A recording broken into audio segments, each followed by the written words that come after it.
Jeon Gyu-yeon, una joven de 23 años originaria de Busan, en Corea del Norte, decidió llevar una de sus mayores aficiones a la práctica. Por sus pocos allegados habría sido descrita como una persona discreta y solitaria. Y tras dejar el instituto en 2018, habría decidido prácticamente aislarse en la casa en la que vivía junto con su abuelo. El pasado 26 de mayo, Jeon cometería su primer crimen. Acabó con la vida de otra mujer con la que había contactado mediante una aplicación para buscar profesores de apoyo para niños en el propio Busan. Pero lo que más ha destacado de este suceso no es solo cómo ocurrieron los hechos, sino el porqué de los mismos. Y es que esta mujer era fan de los documentales de True Crime y quiso saber qué se sentía al cometer uno de estos delitos. Así que si queréis enteraros de este caso, quedaos a ver este vídeo. Pero antes de empezar, si os gusta este tipo de contenido de casos de crímenes reales, os invito a que os suscribáis aquí abajito, ya que le deis a la campanita en la opción de todas para que YouTube siempre notifique cuando subo vídeo. Y además recordaros que si queréis ver estos vídeos pero sin anuncios, tenéis la opción de miembros disponible. Y ahora sí, vamos con el vídeo. Tras abandonar su formación, Jeon Gyu-yeon comenzó a vivir una vida bastante alejada de las personas y se habría centrado en su gran obsesión, los crímenes reales. Esto la habría llevado a fantasear con cometer uno de los tantos crímenes que aún quedan impunes, por lo que empezó a estudiar los distintos perfiles criminales que se habían dado durante la historia, los pasos que siguieron esos criminales y qué es lo que hizo que se les capturara y que no. Y durante 3 meses su rutina diaria se basaba en planear este crimen, el crimen que ella creía que sería perfecto. Decidió que lo más conveniente sería que no hubiera lazos entre la víctima y ella, para que así no pudieran achacar un móvil personal al asesinato. Y también para que durante la investigación, al no pertenecer al grupo más cercano de la víctima, se dilatara la investigación y se fuera enfriando lo más posible. Y así que se perdiera el rastro de pruebas que había dejado a su paso. Es por esto que decidió buscar a una persona desconocida a la que quitarle la vida. El 24 de mayo, a través de una aplicación que usan los padres para buscar profesores particulares a sus hijos, publicó que buscaba a una profesora para dar clases de inglés a su hija, haciéndose pasar por la madre de una estudiante. Esto resultó bastante sencillo para Jeon, porque en la aplicación los profesores sí que deben identificarse con datos reales y ser válidos, pero cualquiera puede abrirse un perfil falso como padre o alumno, ya que pueden introducirse cualquier tipo de datos. El 26 de mayo a las 5:40 de la tarde, esta profesora había quedado en reunirse con la ficticia hija de Jeon Gyu-yeon, pero la que acudió al domicilio fue la propia Jeon vestida de colegiala, uniforme que ella misma habría comprado después de pactar esta cita. Y además también apareció llevando una mascarilla y una mochila. La profesora creyó que realmente era la alumna con la que se había citado, y es por esto que la dejó entrar a su domicilio. Y Jeon Gyu-yeon inmediatamente y sin dudar la atacó con un cuchillo de cocina y la apuñaló en repetidas ocasiones hasta acabar con su vida. Un portavoz de la policía dijo lo siguiente: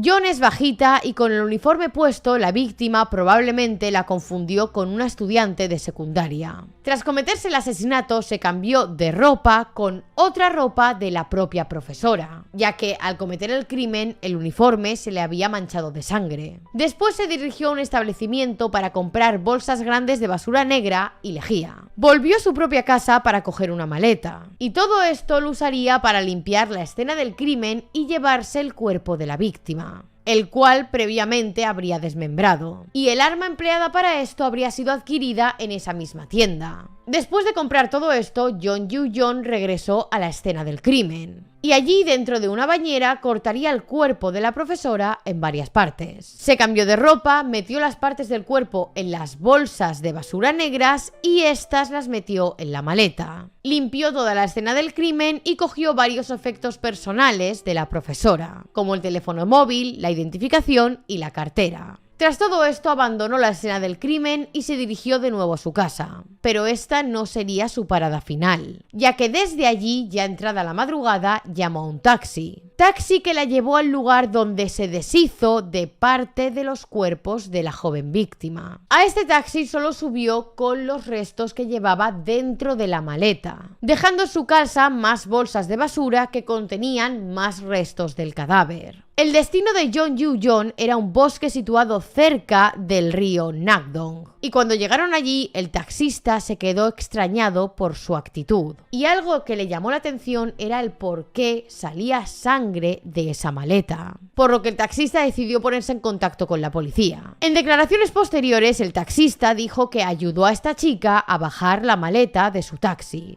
Y ahí vio como una sustancia salía del interior de la maleta y se manchó con ella la mano. Al hablar de esto con otro compañero taxista, este otro compañero le dijo que efectivamente eso era sangre. Y es entonces cuando avisó a la policía. Debido al trauma que todo esto habría supuesto para el taxista, tuvo que apartarse momentáneamente de su trabajo. La policía acudió a la llamada y se presentó en el lugar de los hechos, en donde encontraron la maleta con parte del cuerpo de la profesora. Y ahí también se encontraba su identificación. Pero evidentemente no estaba Jeon Yu-yeon, aunque la policía no tardaría en dar con su paradero, ya que en los diferentes pasos del crimen había dejado una gran huella. El 27 de mayo, es decir, al día siguiente de cometer el asesinato, que es el día en el que se deshizo del cadáver, fue detenida a las 6 de la mañana. Y se comenzaron a recabar datos más concretos de lo que había sucedido, y también a recolectarse distintas pruebas. En su primera declaración a la policía, Jeon Yu-yeon dijo que ella llegó al domicilio de la víctima y que encontró que había sido asesinada por un tercero, y que el asesino de la profesora le dijo que no la mataría a ella también si le ayudaba a deshacerse del cuerpo. En un principio la policía pensó que esta versión podía ser real, porque Jeon Yu-yeon era una persona muy poco corpulenta,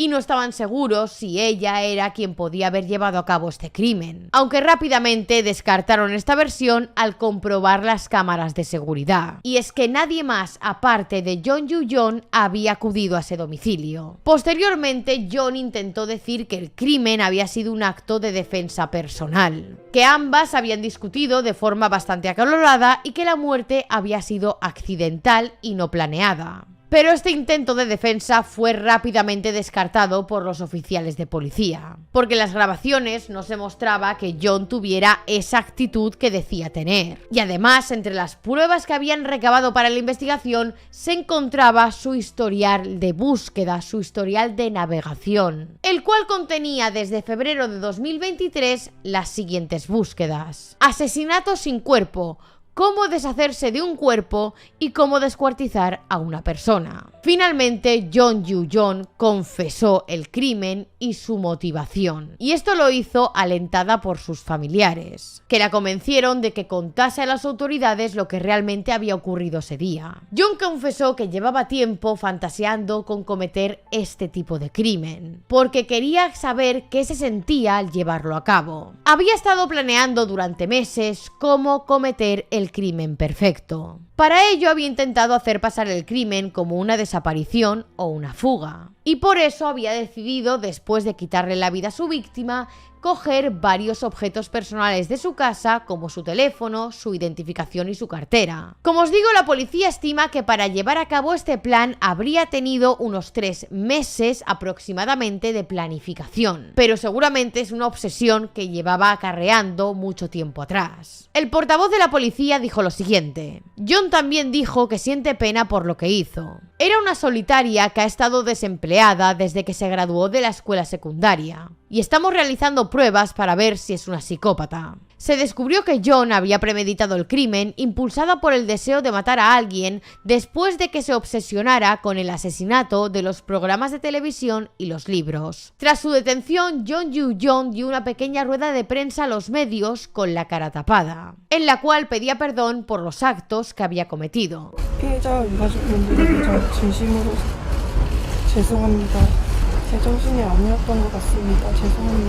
El abuelo de la asesina ha mostrado sentirse muy culpable porque cree que no ha criado a su nieta de la forma adecuada. Actualmente el caso se encuentra prácticamente finalizado, ya que, como os he mencionado, se están realizando una serie de pruebas a Jeon Yu-yeon para ver si tuviera algún tipo de trastorno mental. el cual podría llegar a incapacitarla para ser juzgada de forma ordinaria. Si esto se comprobara, lo que ocurriría es que sería internada en un centro de salud mental. Sin embargo, si se encuentra que está en el pleno uso de sus facultades, sería juzgada en un juzgado por un crimen tan atroz como el que ha cometido. En cuanto a la profesora, a la víctima, no se tiene mucha información sobre ella. Simplemente sabemos que es una joven universitaria de unos 20 años. El resto de información no ha trascendido. Probablemente esto sea por el estado en el que se encuentra el caso, ya que los hechos son muy recientes. Y es que a pesar de que Jeon Yu-yeon llevaba meses planeando el que ella pensaba que podría ser el crimen perfecto,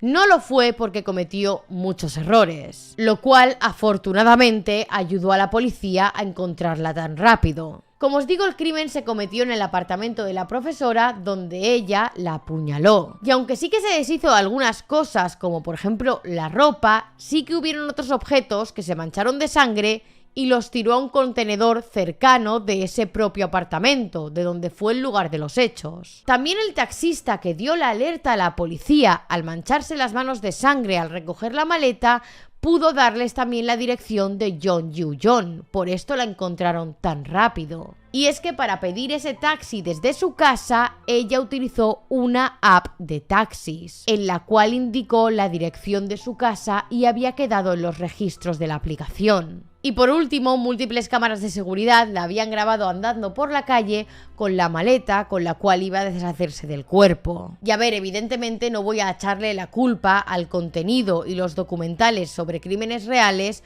porque soy creadora de ese tipo de contenido. Pero no es que solamente sea creadora, sino que además lo he consumido durante toda mi vida. Pero una cosa es que te guste este contenido por intentar analizar desde un punto de vista psicológico la mente criminal, y otra cosa muy distinta es querer llevar a cabo uno de estos crímenes para ver qué se siente. En fin, chicos, hasta aquí el vídeo de hoy, espero que os haya gustado. Si es así, no olvidéis dejarme un like y suscribiros aquí abajito y decirme en comentarios cuál queréis que sea el próximo caso que traiga a este canal, y nos vemos en el próximo vídeo.